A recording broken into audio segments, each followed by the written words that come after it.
존경하고 사랑하는 우리 구독자 여러분 반갑습니다. 여러분의 천만 라디오 천회장입니다. 이제 또 저녁 먹고 이제 비도 내리고 한번 또 달려보도록 하겠습니다. 이제 소화시킬 겸 영상도 올리고 듣고 하는 겁니다. 하여튼 여러분 오늘 하루 수고하셨어요. 저녁 맛있게 드셨죠? 하여튼 빗소리 들으면서 한번 또 달려봅시다. 요즘 그 코스피가 지금 왔다 갔다 하고 있습니다. 왔다 갔다 하고 있어요. 일단은 그 외국인과 기관이들의 팔자, 이 팔자 속에서 소폭 하락을 해가지고 2600선에서 턱걸이 한 채 이제 거래를 마쳤는데, 이런 가운데 보니까 지난 19일이죠. 휴장으로 20일 금주 첫 개장되는 그 뉴욕 증시에 이목이 집중됩니다. 뉴욕 증시에 이목이 집중되더라. 그렇게 보시면 될 것 같고, 코스피 종가는 전날보다 4.59포인트 정도 내렸어요. 그래서 2604.91, 2604.91로 집계가 됐는데, 지수는 전장보다 6.67포인트 내렸죠. 내려가지고 2602.83입니다. 2602.83으로 출발을 해서 장중에 2596.82까지 떨어집니다. 2596.82까지 떨어져가지고 2600선을 밑돌기도 했고, 오후 들어서 이제 하락폭을 다소 이제 줄여요. 다소 줄였는데, 유가증권 시장에서 보니까 외국인하고 기관애들은 각각 2,818억, 1,358억 정도 이제 순매도를 한 거죠. 외국인들은 이틀 연속, 그리고 기관애들은 지난 14일부터 5거래일 연속 팔자다 팔자. 팔아야 한다. 뭐 그런 얘기입니다. 외국인도 팔고, 기관도 팔고, 뭐 그런 모습을 보이는 것 같아요. 개인들만 4,103억 순매수했습니다. 개인들만 매수를 했다. 뉴욕 증시가 이제 19일 날 저거 뭐냐, 미국의 그겁니다. 노예 해방을 기념하는 준틴스데이요. 준틴스데이. 그 연휴인데 휴장입니다. 휴장한 가운데 국내 증시는 전날에 이어서 관망세를 현재 이어가는 모습이라고 합니다. 지난주 미국 연방준비제도의 6월 연방공개시장위원회 FOMC 정례회의 이후에 일부 연준 위원들의 이 매파적인 발언이 연이어 나오면서 국내 증시에 부담을 주고 있습니다. 계속 쫄게 만드는 거야. 니들 한번 엿먹어 봐라 그런 것도 아니고. 하여튼 겁을 겁내줘요. 지금 계속 매파 비둘기 아닙니다. 여기에 또 최근에 코스피가 가파르게 또 상승했잖아요. 그러다 보니까 지금 팔고 나가는 게 안 끝났습니다. 이제 또 올라갔으니까 한번 털고 한번 이익 실현하고 다시 또 빠지면 사자. 뭐 그런 생각들을 많이 하고 있을 겁니다. 굳이 지금 올라가는데 계속 따라갈 필요 있느냐? 한번 차익 실현하자. 그런 이야기들이 또 들리기 시작하더라. 그래서 장중에 또 중국이 또 사실상의 기준금리, 대출 우대금리를 인하했다는 소식이 또 전해졌어요. 전해졌는데 예상보다 증시에는 호재가 되지 못했습니다. 인민은행은 이날 LPR 1년 만기가 연 3.5%, 5%예요. 3.5. 5년 만기는 연 4.20%로 각각 0.1%포인트씩 인하했다. 그렇게 발표합니다. 얘들은 이거 대단해요. 그래도 내리는 거 보면은 대출 우대금리를 10개월 만에 전격 인하를 결정을 합니다.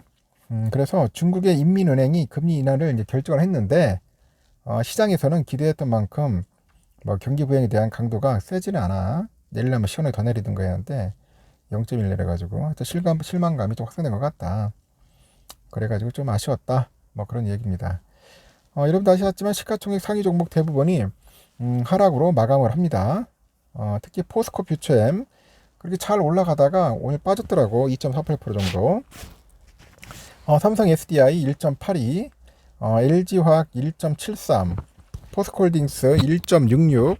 하여튼 낙폭이 상대적으로 좀 두드러졌고, 우리 대장주 삼성 어떠냐? 전일보다 0.28% 상승 마감을 했는데, 업종별로 보니까 철강, 금속, 보험, 건설업, 음식료 이쪽은 하락했어요. 의료정밀, 운수창고, 통신업 이런 쪽은 전날보다 좀 올랐습니다. 코스닥 지수의 종가는 전장보다 2.20포인트 내려서 886.41인데 지수는 전 거래일보다 2.14포인트 내려가지고 886.47로 출발을 했는데요. 장중에 잠시 891까지 오르기도 했어요. 대체로 880대에서 등락을 반복하다가 거래를 마쳤다. 코스닥 시장에서도 개인 홀로 1122억 정도 순매수를 했는데 외국인과 기관애들이 각각 213억, 708억 정도 이제 순매도를 한 거죠.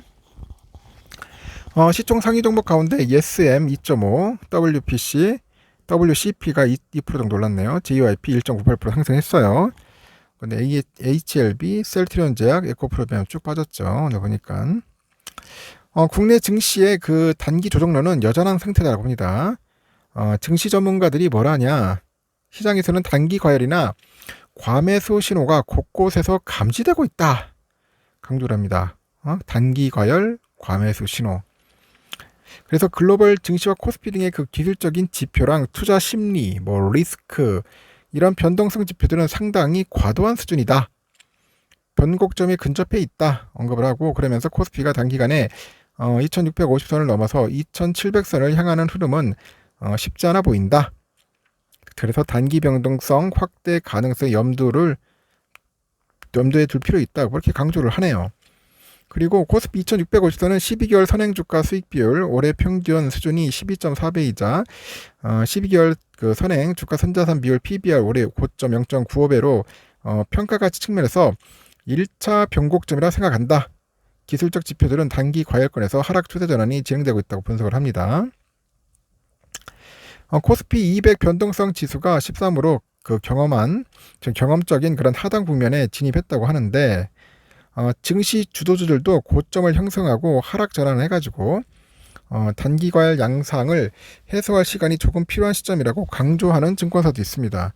그리고 연초에 31% 오른 나스닥 지수 내 52주 신고가 종목 수 비율을 보니까 최근 4%로 고점을 형성했다. 국내 증시에서도 주도주 역할하는 대형주로 구성된 코스피 100 지수는 연초 이후 19% 올라서 시가총액 비중이 83.2%로 지난주에 고점을 보인 후 하락 전환했다고 합니다. 또 단기 과열을 해소하는 방법은 이익 증가를 기반으로 해서 주가 수익 비율이 낮아지면서 기대 수익률이 높아지는 것이다. 그렇게 덧붙이기도 하죠. 다만 증시 전문가들은 코스피가 그 매물 소화 과정을 거치고서는 추가로 고점을 높일 수 있다. 이렇게 전망한 들이 있어요. 그래서 코스피가 단기 과열을 해소하고 추가 상승할 것으로 예상하는데 12개월 선행 주가 순이익, EPS 상향 조정 등 기초 여건이 개선되고 있어서 주가의 단기 등락은 추가 상승 여력 확대로 이어질 것이다. 그렇게 또 강조를 하는 것 같습니다. 일단은 단기 변동성 확대로 코스피가 2500선대로 진입을 하면은 비중 확대 기회로 판단한다면서 이 반도체, 2차 전지 하여튼 그쪽 관련된 부분들을 좀 많이 보는 것 같아요. 2차 전지 셀 쪽으로 자동차 업종 이렇게 주목을 하는 것 같습니다. 하여튼 힘듭니다. 2500이냐 2700이냐 여러분들 참고하시기 바라겠습니다.